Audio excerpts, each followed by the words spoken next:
ang mga katangiang nagpapakilala sa sariling pamilya. Ikaw ba ay bahagi ng isang pamilya? Kilala mo ba ang mga kasapi ng iyong pamilya? Ano-ano ang papel na ginagampanan ng bawat kasapi ng pamilya? Ang pamilya ay isang pangkat ng mga taong magkakaugnay sa isa't isa, tulad ng mga magulang at tagapag-alaga sa kanilang mga anak. Ang bawat kasapi ng pamilya ay may kani-kaniyang tungkulin sa tahanan. Naghahanap buhay ang tatay para sa pamilya. Tumutulong din ang nanay sa tatay upang kumita at matustusan ang pamilya. Ang ibang nanay ay nasa bahay lamang. Inaalagaan niya ang kaniyang mga anak.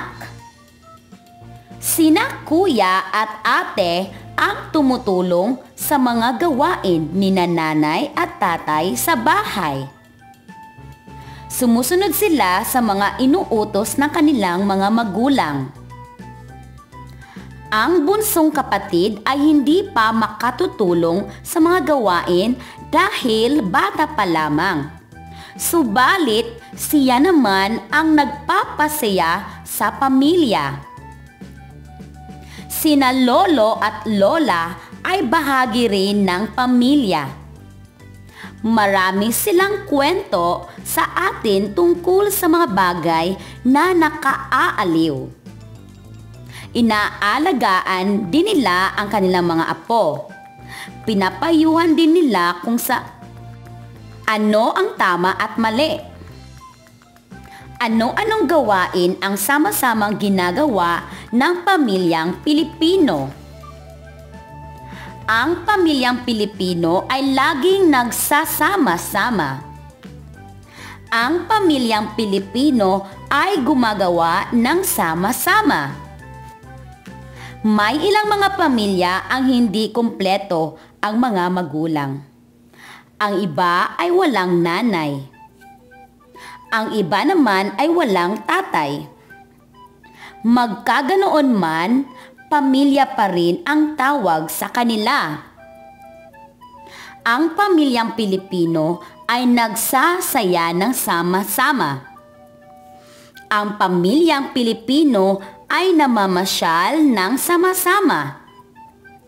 Ang pamilyang Pilipino ay nagsisimba ng sama-sama.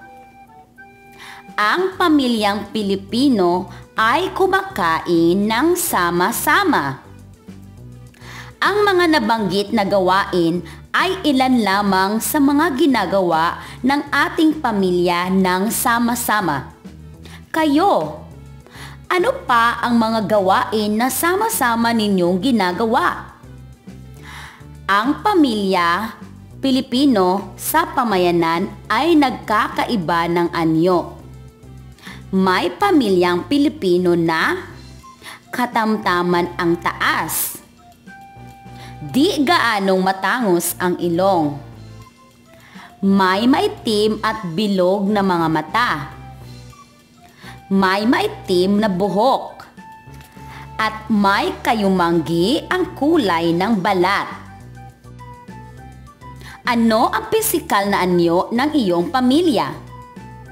Makikilala rin ang pamilyang Pilipino sa kanilang mga gawain.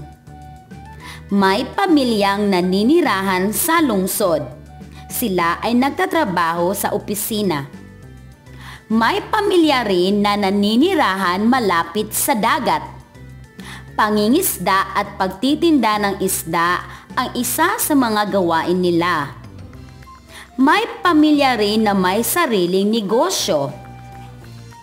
Tandaan, ang pamilyang Pilipino ay binubuo ng nanay, tatay, at mga anak.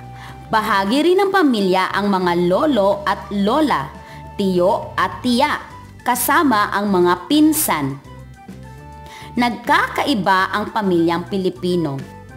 Sila ay nagkakaiba sa anyo, paniniwala at uri ng pamumuhay. Bawat kasapi ng pamilya ay may tungkuling ginagampanan.